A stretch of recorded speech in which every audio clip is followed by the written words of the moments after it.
Olá, eis-nos aqui para finalizarmos a aula introdutória sobre signos dos zodíacos ou o Evangelho escrito no céu.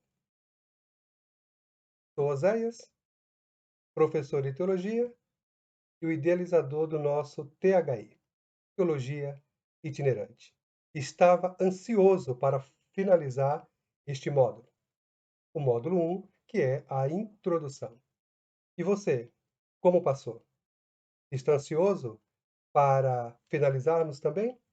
E tenha sido agregado alguma coisa para você? E isso está mudando um pouco o seu entendimento sobre as Escrituras? Espero que sim. Mas não desista, porque temos muito, mas muito conteúdo até o final do último signo. Lembre-se, são 12 signos, vamos estudar cada um deles, não de forma exaustiva, mas de forma provocativa e exemplificativa. E dentro de cada signo, estaremos também analisando 3 decanatos de cada signo, dentro do possível. Então, sem delongas, vamos para aquilo qual nos propomos, que é entendermos o que a Bíblia diz dentro da sua audiência sobre signo do zodíaco. Prosseguindo, estamos aqui na introdução, aula 3 de 3, ou seja, essa é a nossa última aula introdutória. Vamos prosseguir. Nossa reflexão continua sendo Gênesis 1, 14 e 16, mas não esqueça de ler 1, 14, 15 e 16. Nós temos o nosso mapa astrológico moderninho, com os nomes antigos, mas as imagens mais atualizadas. Como dito na aula 2, vamos prosseguir na aula 3 com a serpente e suas mentiras. Quais são as mentiras? A deturpação do que Deus criou, o signo do zodíaco, com uma mensagem original, e o que foi desvirtuando e ocupando aquilo que nós conhecemos hoje. Lembre-se, Lucas 24, 44 diz, Jesus falando com seus discípulos após a ressurreição. E de mim está escrito na lei de Moisés, nos Salmos e nos profetas. Aquilo que chamamos de Antigo Testamento fala de quem? Fala do quê? Fala de muitas coisas, mas a essência é o Messias. Então, os signos do zodíaco, não importa o sentido que deem para eles, Deus, originalmente, criou para transmitir uma única mensagem, a mensagem de salvação. E o cumprimento se encontra em quem? No Messias.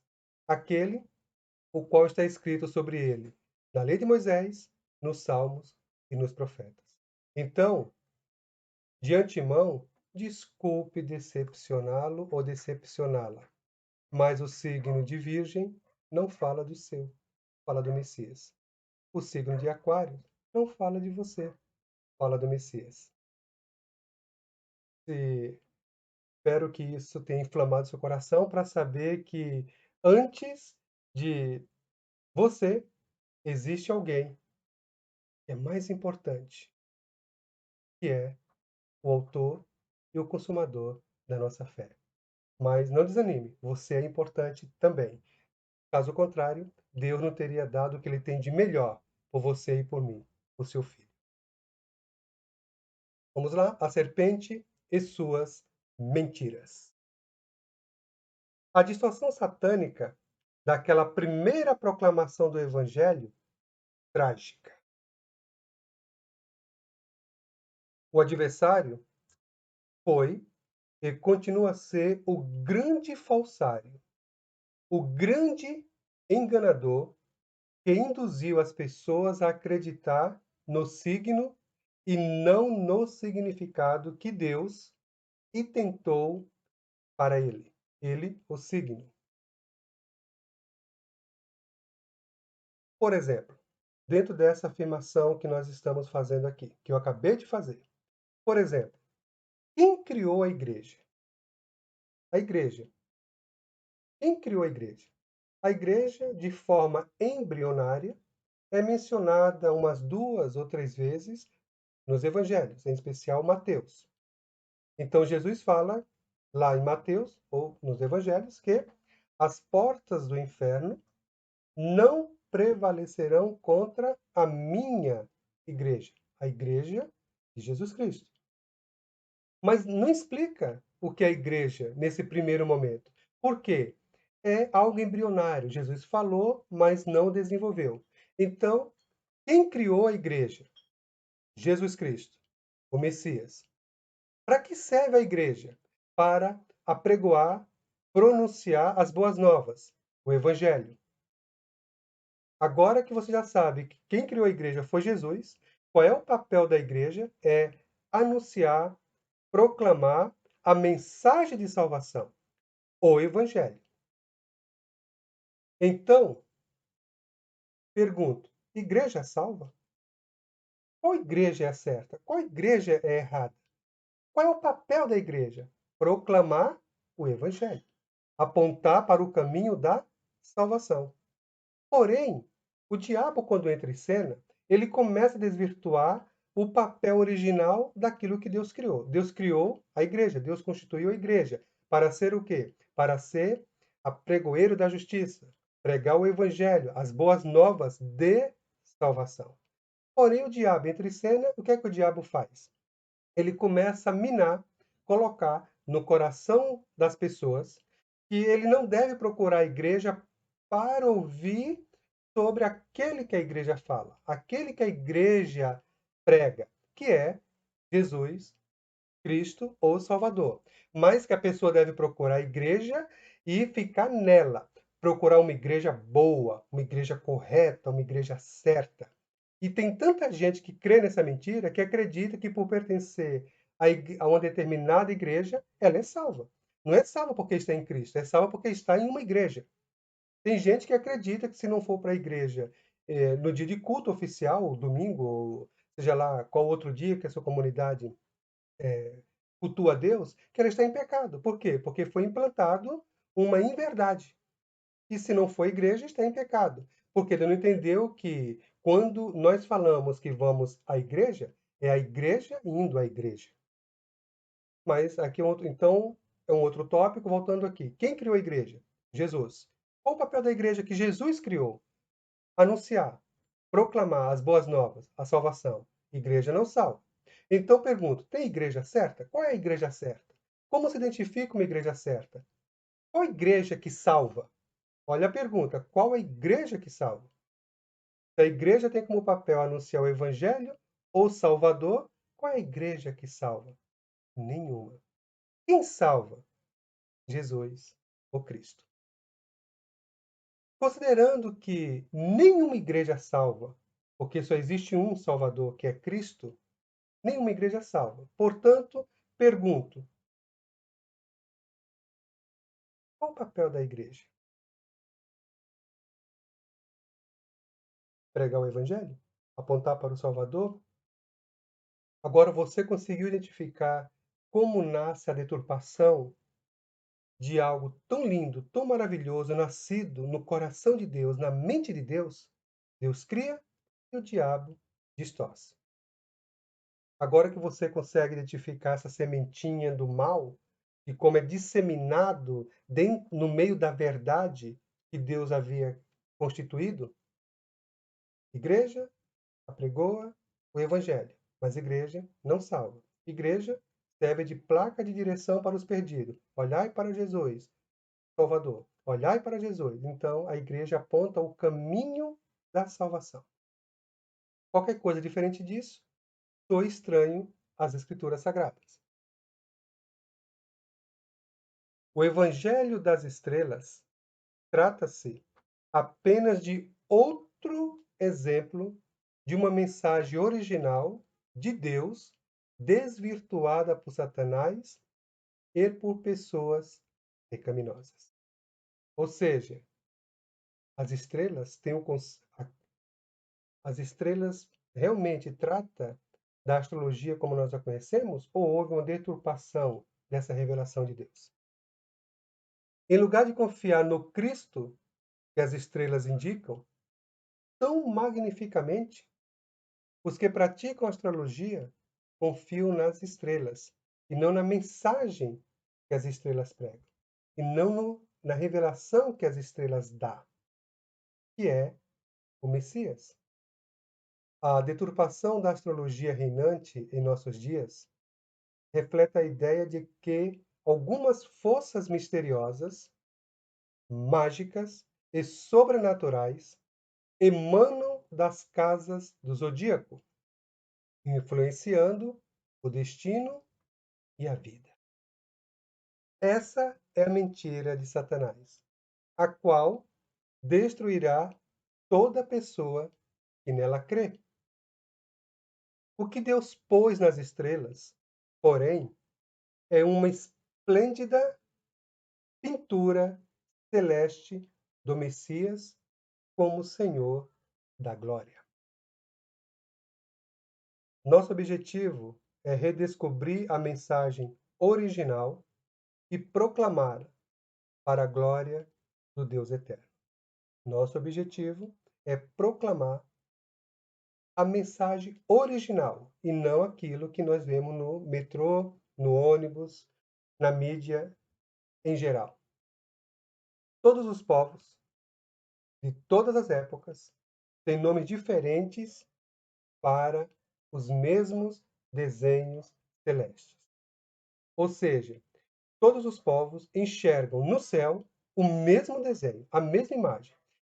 Eles veem uma virgem, cultura distinta enxerga a mesma imagem, uma virgem, mas cada uma chama aquela virgem com o nome próprio da sua cultura, do seu vernáculo. Mas a mensagem é a mesma.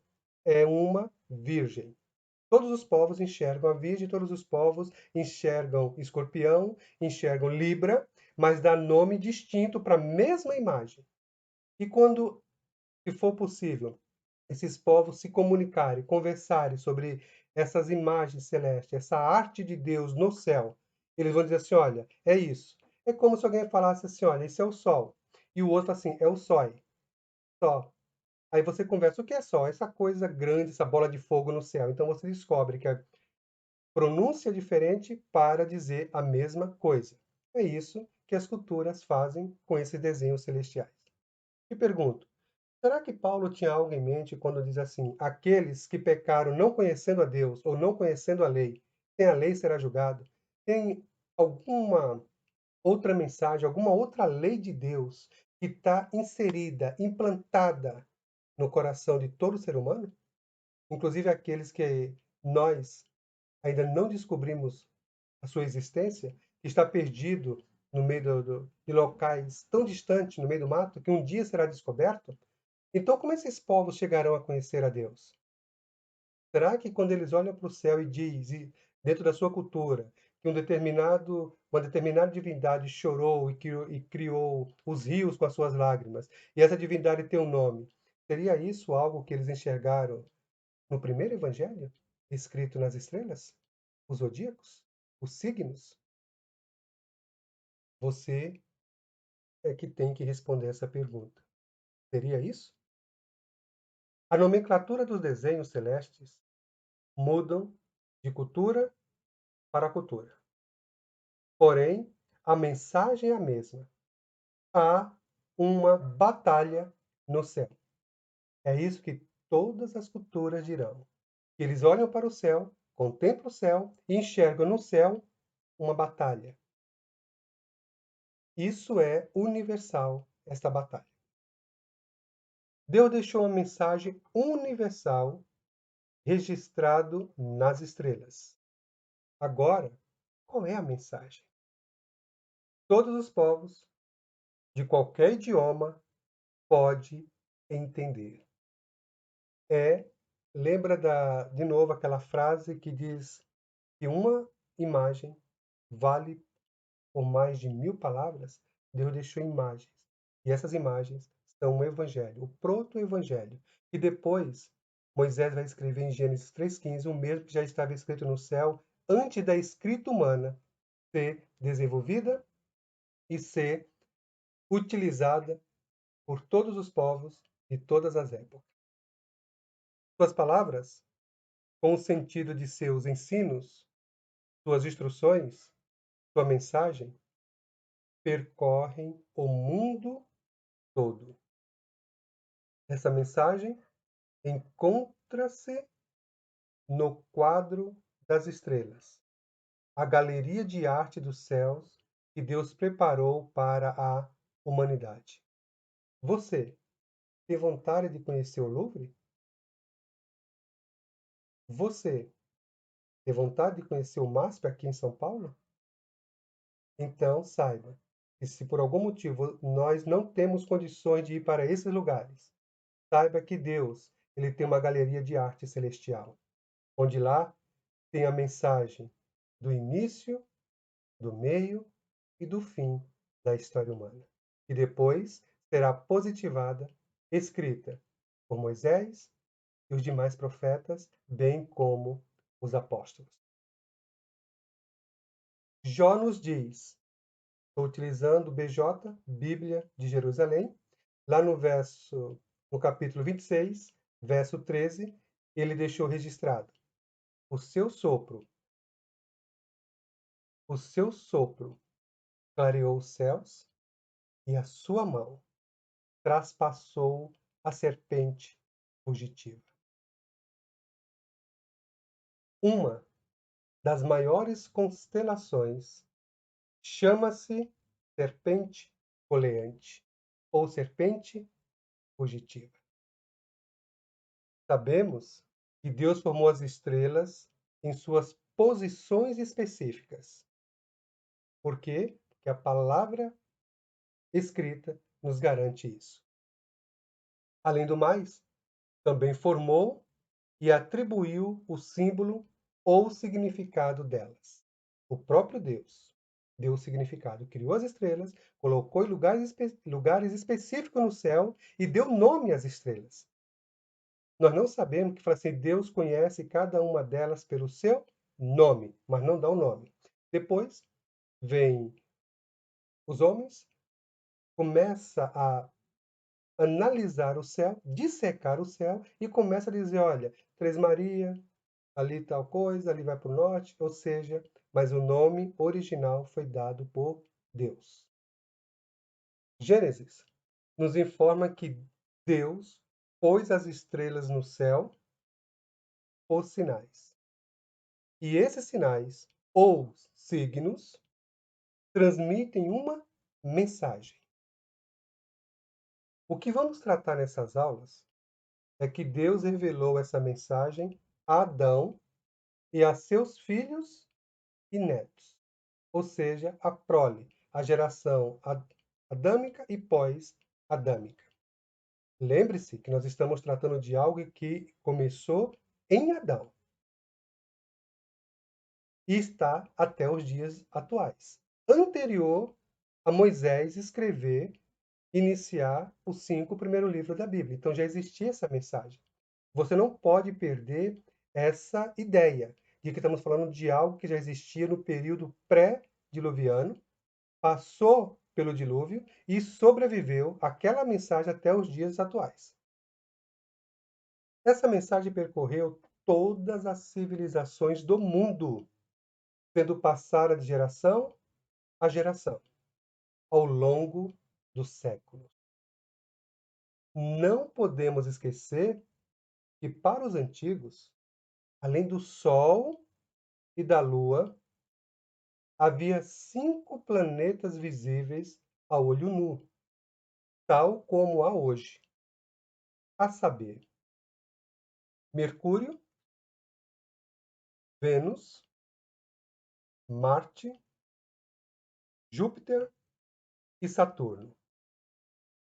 Estes planetas, somados com o Sol e a Lua, dão nome aos 7 dias da semana para alguns povos da antiguidade. E esse nome se perpetua até os dias de hoje.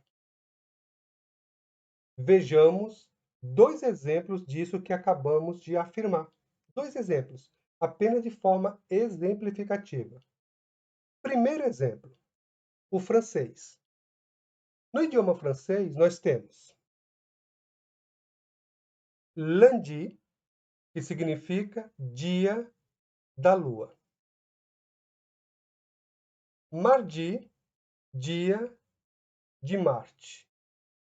Mercredi, dia de Mercúrio. Jeudi, dia de Júpiter. Vendredi, dia de Vênus. Samedi, dia de Saturno. Isso são os dias da semana, o nosso. Domingo, segunda, terça, quarta, quinta, e eles já estão homenageando e permanece até os dias atuais. Não é algo novo, é algo antigo. O domingo foge à regra, porque nós temos dimanche. Este é o primeiro dia da semana, conhecido pelos pagãos como dies solis, em latim, já que reverenciavam seus deuses, dedicando este dia ao dia do sol. A denominação pagã, no entanto, cedeu lugar à ocupação cristã, que substituiu o astro solar para homenagear o Deus cristão, com dias domínicos, que pode ser traduzido em dia dedicado a Deus para descansar. O Dominicus acabou se transformando em dimanche na França do século XIV e, depois, perdeu o Y pelo I. A criatividade pagã, porém, foi preservada em algumas línguas. No inglês, domingo é Sunday, permanecendo o sentido original, que é o culto ao Deus Sol.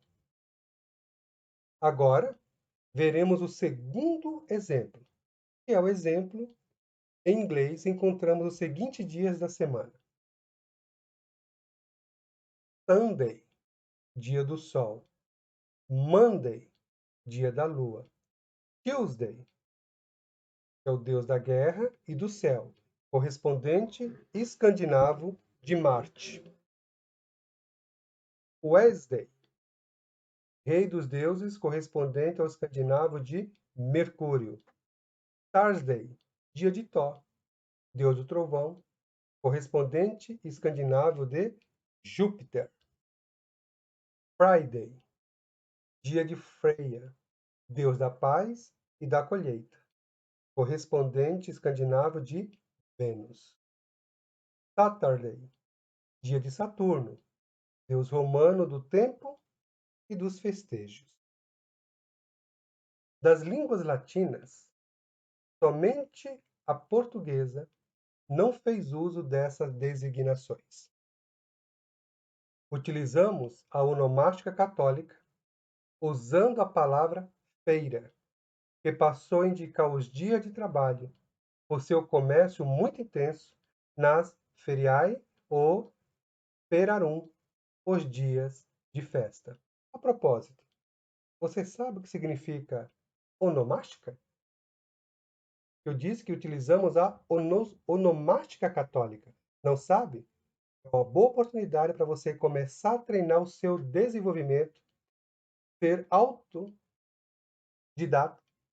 e começar a aprender por si mesmo. Porque o papel do THI é isso, é servir de instrumento para que você aprenda a desenvolver o conhecimento, para que você seja, na mão de Deus, um instrumento bem afiado, cortante, perfurante, de 2 gumes, para que seja bem utilizado por Deus e para Deus. Então, se você ainda não sabe o que é onomástica, pausa no vídeo, procure um dicionário e descubra o que é onomástica, para saber o que é onomástica católica. Prosseguindo. Portanto, não nos preocuparemos com a deturpação do Evangelho celeste. Mas vamos estudar o que Deus fez originalmente, examinando de forma breve o zodíaco, sua história e o surgimento da astrologia. Agora podemos responder: o que é zodíaco? O que é Mazzaroth, o hebraico Mazzaroth? O que significa zodíaco? Signo é algo que tem uma marca determinada. E zodíaco? Zodíaco é oriundo de uma raiz primitiva, zoad, originária do hebraico zodi, a qual em sânscrito significa caminho, senda, passo. Caminho? Caminho para onde? Passo? Para quê? Por que Deus deixou um caminho nas estrelas? Um caminho celeste. Antes de concluirmos essa aula, vamos ver, na prática, um exemplo do que discorremos até aqui. Até aqui onde? Da aula 1 até agora. Tivemos a aula 1, aula 2 e estamos na aula 3. Agora, o seu coração há de inflamar pelo que nós vamos analisar. E algo totalmente degustativo está nas Escrituras. E talvez pelo o sufoco que a vida nos faz, nos dá, nos sufoca, você ainda não tenha tempo para refletir. Então, seja bem-vindo à nossa reflexão em profundidade. Vai lembrar de um texto bíblico que diz que é como águas profundas.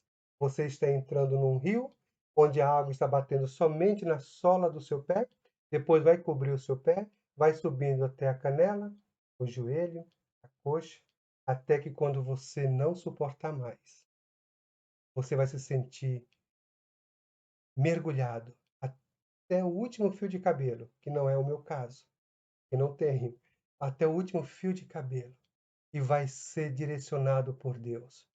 Aquela promessa de Jesus há de se cumprir na sua vida que diz: quando o ensinador vier, ele vos ensinará. O meu papel é ser um instrumento de afiar você, preparar você, para que ele, o ensinador, o Espírito de Deus, que habita em você, faça de você um instrumento melhor e que use você da melhor forma possível, onde Deus o colocar. O apóstolo Paulo, em Atos 17, 28,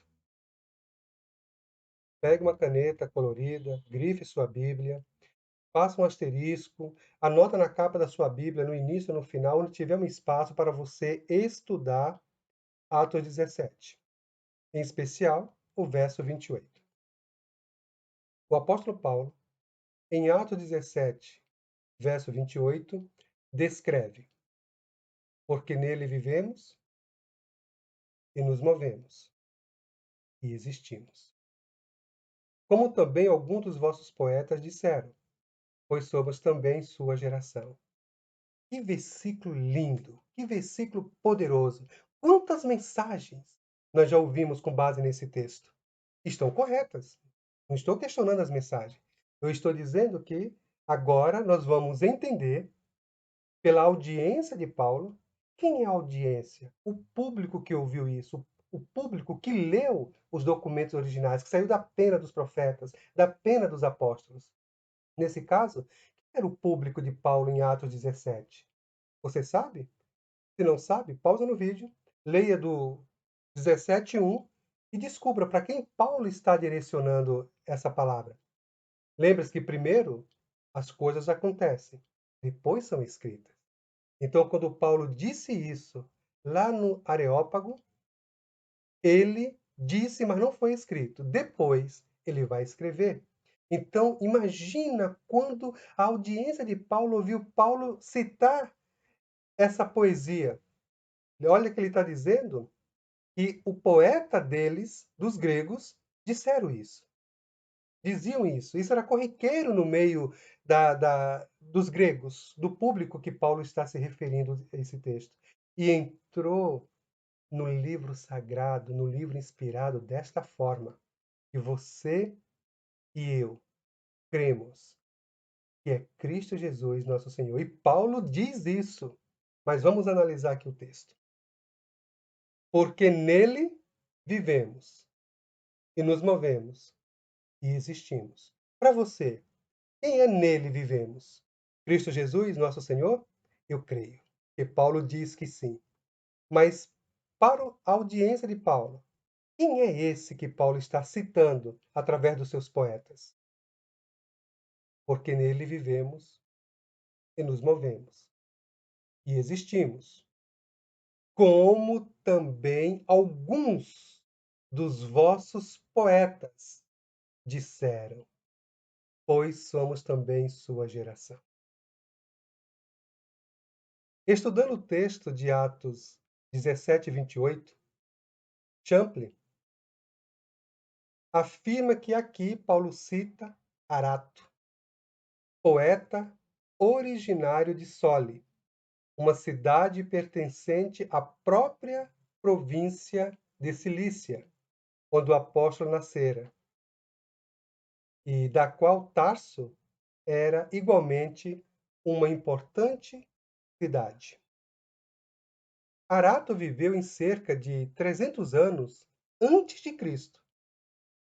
A linha assim citada foi extraída de seu poema didático intitulado Fenômenos, que foi composto a fim de relatar os fatos principais da ciência astronômica e meteorológica, conforme era conhecida naquela época.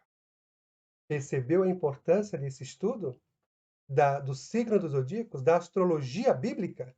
Porque lá em Atos 17, verso 28, Paulo pega um poema escrito por alguém de renome da época de Paulo, que viveu 300 anos antes de Cristo, e que ele, o poeta que Paulo cita, Arato, está fazendo toda uma apologia às divindades gregas. E Paulo enxerga que aquilo que os gregos tinham como divindades, o que eles enxergavam dentro da cultura grega no céu, a astrologia, falava, na verdade, de uma única pessoa que eles não entenderam. E Paulo começa a dizer: olha, conhece essa poesia?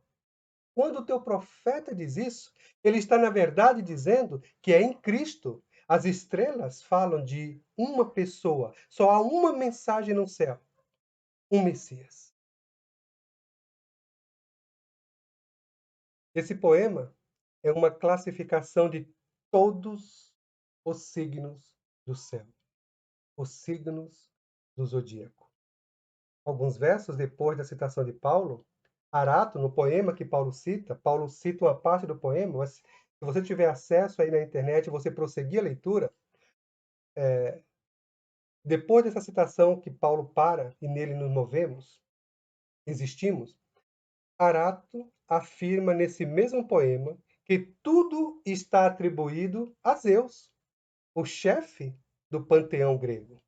Então pergunto, o que essas imagens nas estrelas realmente apontam? Os gregos enxergaram e, dentro da deturpação que começou lá em Babel, eles viram outras coisas. Aí vem Paulo e vai corrigindo esse erro histórico, esse erro diabólico, e vai dizendo: sim, de fato, os seus poetas, os seus astrólogos estão indo muito bem, obrigado. Porém, o que eles esqueceram é essa batalha, aí Paulo vai dar uma aula. Foi o poema mais famoso, esse poema de Arato, Fenômenos. Foi o poema mais famoso e popular depois dos escritos de Homero. E Homero escreveu a Ilíada e a Odisseia. Fica aqui como sugestão de leitura para você, a Ilíada e a Odisseia. Se você presta vestibular, está familiarizado, você com certeza já estudou essas duas obras de Homero. Se não, por algum motivo você ainda não conhece, fica aqui uma dica de leitura muito proveitosa.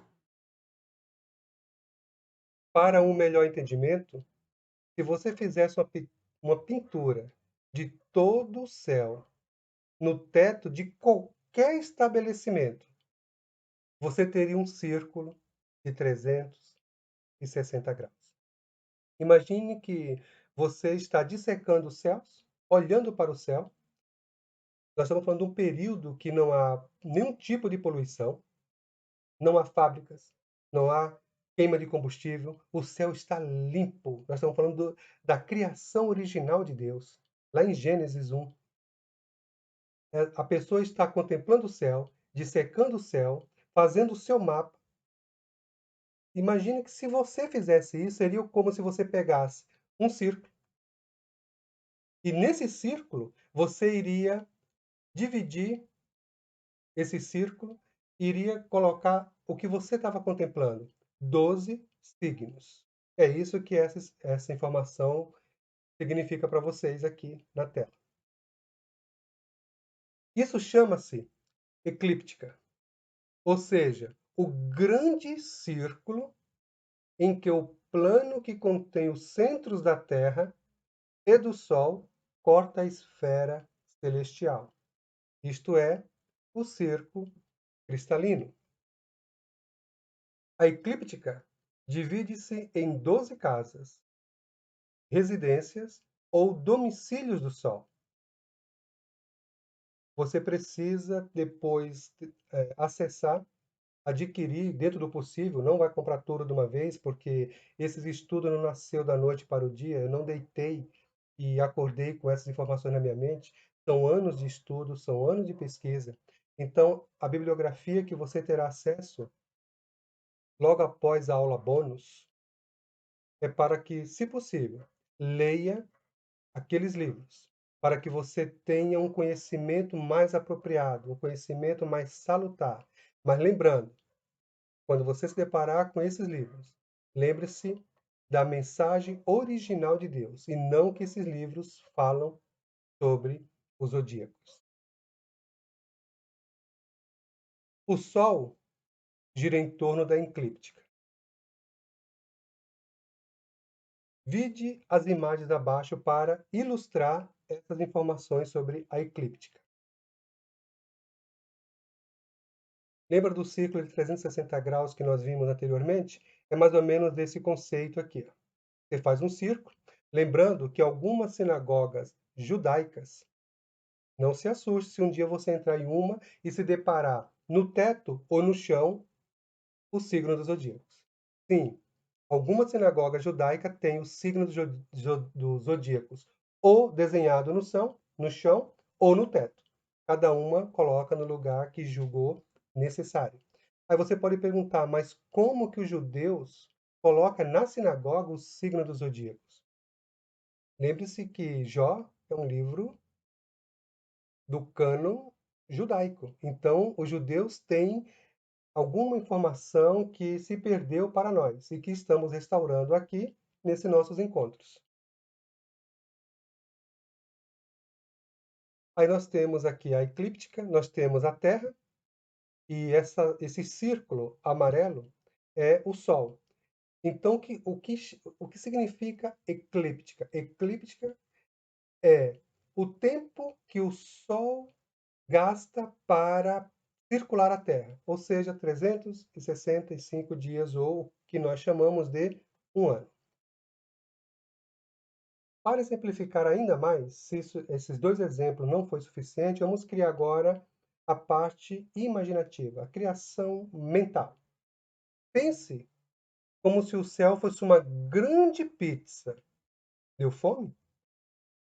Estamos acabando, daqui a pouco você pode pedir uma pizza e comer. Pense como se o céu fosse uma grande pizza, dividida em 12 pedaços.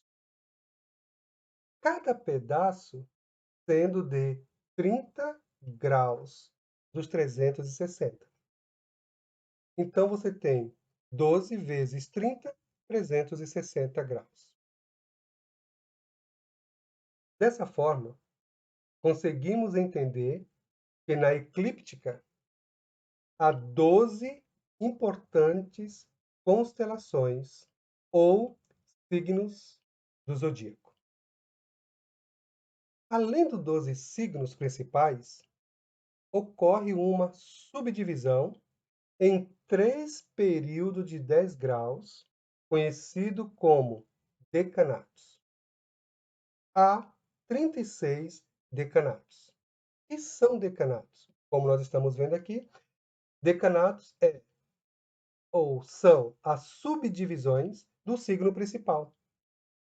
Escorpião, signo principal. Escorpião vai ter diversos decanatos, diversas subdivisões, mas nós não vamos analisar todas. Primeiro, porque não sou cientista, sou teólogo, então nós estamos estudando aquilo que é possível dentro da revelação de Deus. Nós não vamos inventar informações nenhuma. Aquilo que sabemos, diremos, é isso, ou entendemos isso. Aquilo que está obscuro, que Deus não revelou, e há muitas coisas obscuras, vamos dizer, olha, não sabemos. Deus não revelou ou não entendemos. Se foi revelado, não compreendemos ainda. A palavra decanato significa pedaço ou partir em pedaços. Por isso que é uma subdivisão. Você tem os 12 signos, você separa um, o que você quiser, separa um. Esse um terá subpedaços ou subdivisões, chamado pedaço, que são decanatos. Assim, os 12 signos principais e os 36 decanatos, ou signos de menor importância, os quais estão ligados a cada uma das 12 casas ou domicílios do zodíaco. Cada signo tem uma duração média de 30 dias. Logo, cada decanato dura 10 dias. Em cada uma dessas casas há não apenas constelações importantes na eclíptica, mas também constelações de menor importância que expandem o significado dos símbolos. Então, o que temos são os 12 postulados principais, cada qual com 3 divisões secundárias. Assim, como o ano tem 12 meses, Israel teve 12 tribos, Cristo teve 12 apóstolos, temos também 12 capítulos escritos nos céus. Agora, aproxima um pouquinho aí da câmera. Aproxima, que eu vou falar bem baixinho, só para você que está aqui nessa aula. O dia tem 12 horas. A noite tem 12 horas, totalizando 24. Lá em Apocalipse, nós vamos ver que havia 24 anciãos, 12 da tribo de Israel e 12 apóstolos. Percebeu quantos 12 nós temos em jogo? 12 signos do zodíaco, e isso nós estamos falando de onde? De Gênesis 1, 14, 15 e 16. Agora que eu falei baixinho só para você, vamos voltar à nossa aula para todos que vão participar agora. Esses 12 capítulos serão estudados não de forma exaustiva, e sim exemplificativa e provocativa, crendo que o ensinador completará a obra que iniciamos. Oséias, vamos estudar tudo? Não. Não, porque a palavra de Deus é uma fonte inesgotável. Jamais conseguiremos entender tudo.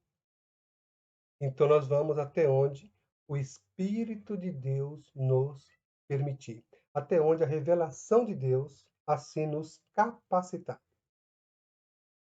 Veremos nas próximas aulas o que entendemos sobre o passado, presente e futuro da revelação de Deus escrito nos céus, nos signos dos zodíacos, nas constelações. Não podemos esquecer que primeiro Deus criou os céus e depois a terra. Então, quando Deus cria primeiro os céus, ele já deixou toda a mensagem de salvação, todo o evangelho escrito nos céus. E depois ele vai trazer o que estava no céu para a sua palavra escrita, a qual nós chamamos de Bíblia Sagrada, de cânon sagrado, composto do Antigo e do Novo Testamento, ou da Antiga e da Nova Aliança. Por fim, vou pedir que você estude, não é leia, estude Mateus 24:30. E Mateus 24:30 é inserido no seu contexto, porque não existe um versículo, Mateus 24:30. Existe Mateus, capítulo 24, sermão profético de Jesus. Então você vai pegar o verso 30 e vai ler inserido no contexto do capítulo 1 até o final. É assim que se estuda a Bíblia, inserindo isso que eu estou falando no contexto. Por que tem um contexto? Porque eu trouxe apenas o verso 30 de forma exemplificativa, porque nós estamos estudando sobre signos do zodíaco. A palavra sinal. Então, lá em Mateus 24:30 está escrito isso. Então, aparecerá no céu. Onde que vai aparecer? No céu. O sinal do Filho do Homem. Qual é o sinal? Então, os estudiosos, eles não têm um consenso. Ninguém consegue explicar qual é o sinal.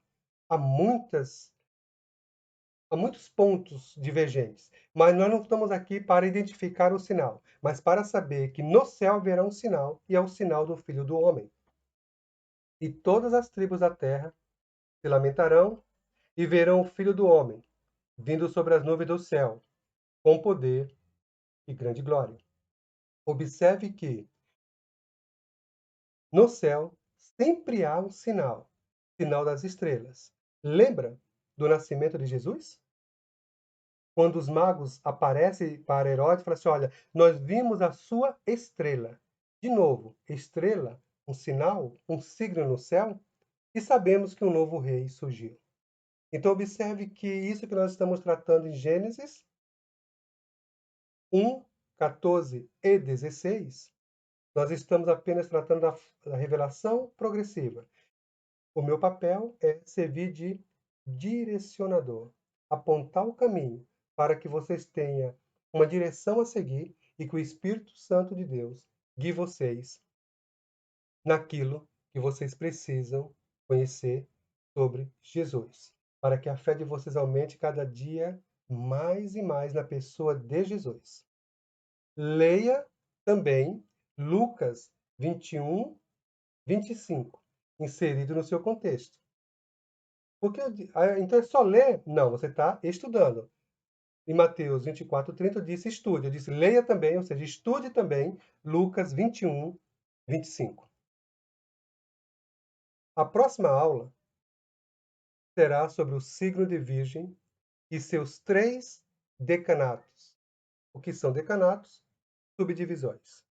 Então, nós estamos aqui encerrando a aula introdutória, aquelas 3 aulas, essa é a última, e não perca a aula bônus. Olha, imagine algo que você gosta muito, que você ama demais, seja comida ou sobremesa. Feche os olhos, traga sua memória agora. Isso, aquilo, no meu caso é brigadeiro. E o seu qual é? Pudim? Brigadeiro também? Feche os olhos, traga à memória uma sobremesa que você gosta muito. E por mais que você diga para alguém, estou satisfeito, não cabe mais nada.